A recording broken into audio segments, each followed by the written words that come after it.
Hey guys, so this is one of my most received questions. What skin type are you? And what I'm going to talk about today is how to test your skin, your own skin type, so that you can assess the best ingredients and the best skincare products for yourself. So, without further ado, what's your skin type?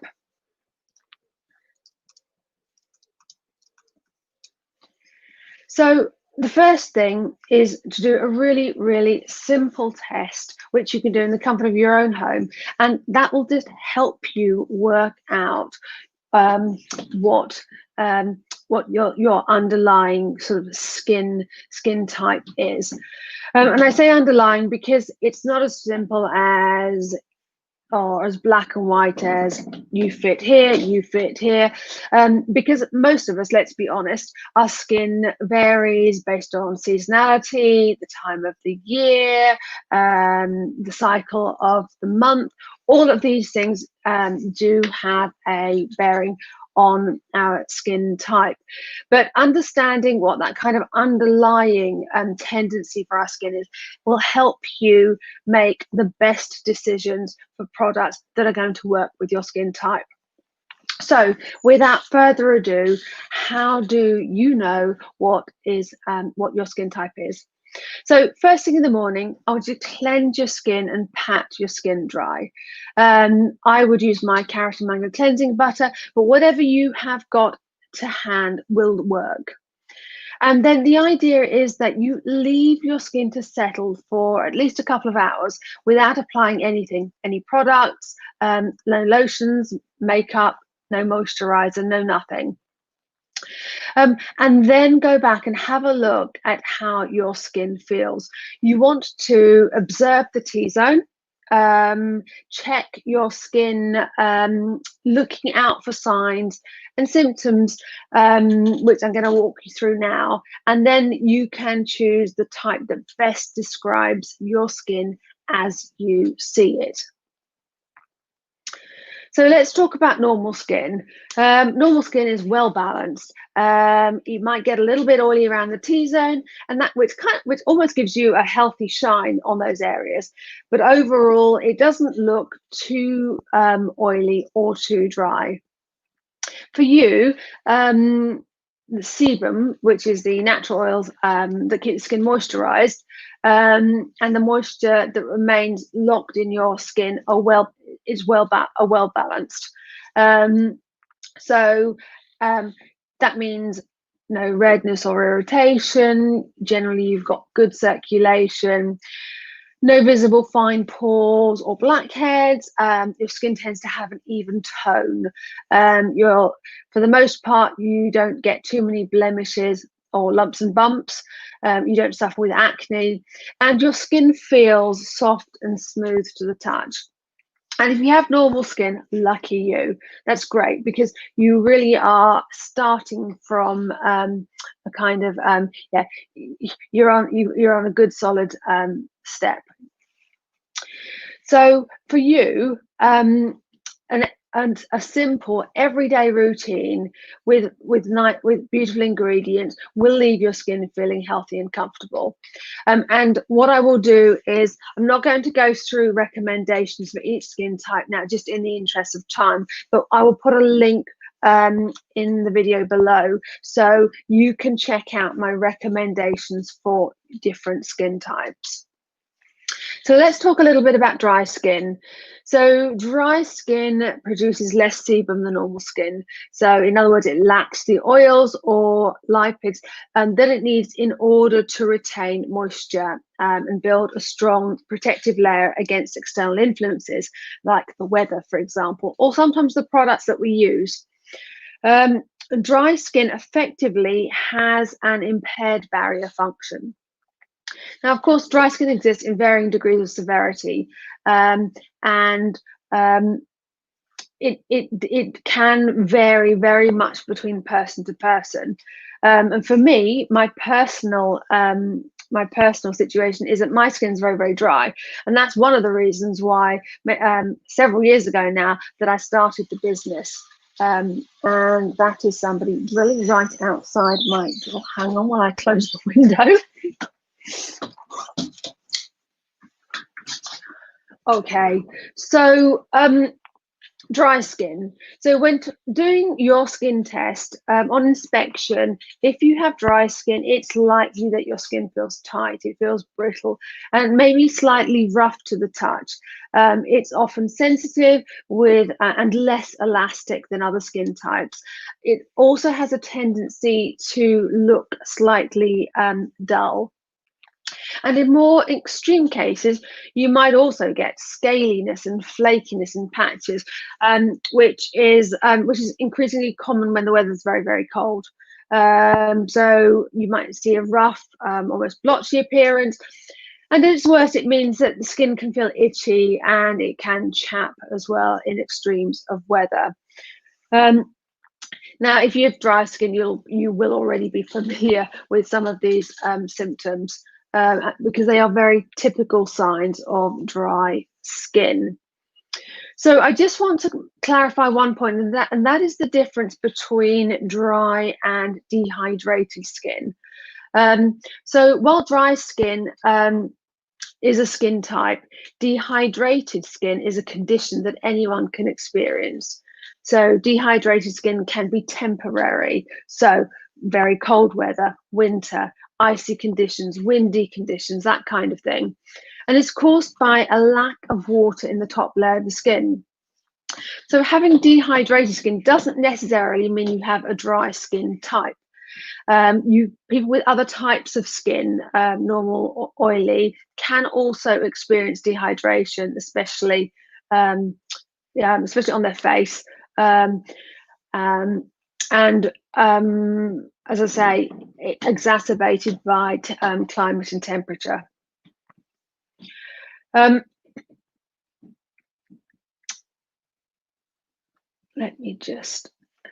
The other thing, just a side note on sort of dry and dehydrated skin, and that is, I guess, for so many of my ladies, that's typical, especially as we age. So sort of perimenopausal skin, menopausal skin. I would say that the most common complaint among most of my ladies is dry skin, and drier or increased dry skin as we get older. And I guess the not so good news, or the reality that most of us have already found out, is that skin becomes drier as we age. Yeah, it's just one of those things, I'm afraid.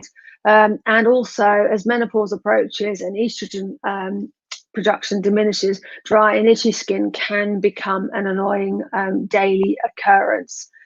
And if that's you, then check out the link in the post, and I'll include some of my recommendations for what I suggest if that describes your skin type. So let's talk a little bit about sensitive skin. So sensitive skin tends to have a thinner barrier, sometimes also referred to as a leaky barrier, that doesn't trap moisture effectively. And the thing about the phrase sensitive skin is that it's often used as an umbrella term to cover a range of conditions, which can include rosacea and even eczema, for example. Skin can become more sensitive over time due to external triggers. Again, climate, weather, temperature, product as well.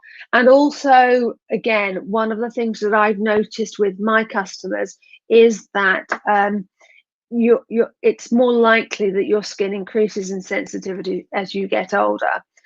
And that's not necessarily to do with age. My personal view is that we are exposed to so many different kind of ingredients, some of them, in my view, quite harsh, that you really don't want to be using on your skin, plus the pollution that we all encounter on a day-to-day basis. And that I believe that just increases the likelihood of sensitivity, and is one of the reasons why we are so prone to increasingly sensitive skin. So sensitive skin, it might flush easily, it can break out. Sensitive skin tends to get kind of rashes and bumps. It can have dry patches. It can have broken capillaries.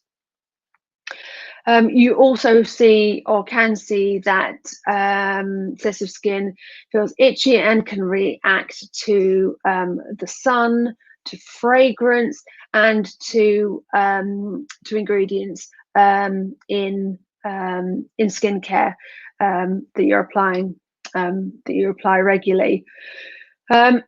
Another trigger with sensitive skin is that sun protection, sunscreen also can be a trigger.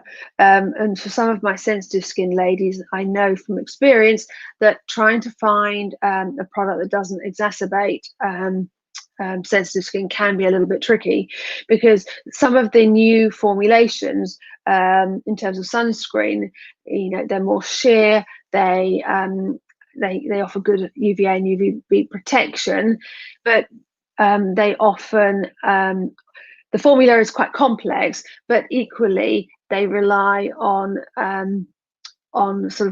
chemical ingredients that some people find they're sensitive to. Generally, what I will recommend for sensitive skin in terms of sunscreen is probably a slightly heavier SPF, usually made with something like zinc oxide, which is not quite as sexy. You don't get quite that sheer texture and feel, but generally is tolerated better, in my experience, for my customers with sensitive skin. Oily skin. Let's talk a little bit about oily skin. So, oily skin is exactly what it says, an excess of oil. It's the opposite of dry skin, and often your skin feels shiny or greasy, particularly around the T-zone. And what comes with that is, or what can come with that is, clogged or enlarged pores, blackheads, lumps and bumps, breakouts, acne. And key to treating oily skin is about the right products. And I've talked about this quite a lot, and I've got quite a lot of information on the website, and I have some quite strong views about the best products to use for oily skin. And lots of my oily skin ladies have had lots of success using a very gentle regime with oil-based products, which may sound like a contradiction in terms, using oil-based products if your skin is prone to breakouts. But as I say, I'll post some additional links below the video, but I firmly believe that actually treating skin gently with a balm, for example, and with a face oil gives much better results than some of those wash off, harsher or alcohol containing products. Let's talk about combination skin. So as it says on the tin, combination skin generally is made up of a couple of these different skin types at once. When you do your skin test, you might notice a mixture of oily and dry areas, T-zone tending to be oily, and often dry skin sort of on the cheeks, for example, is quite common. You might also see larger pores and breakouts, which are caused by an accumulation of dead skin cells, blackheads, whiteheads, excuse me.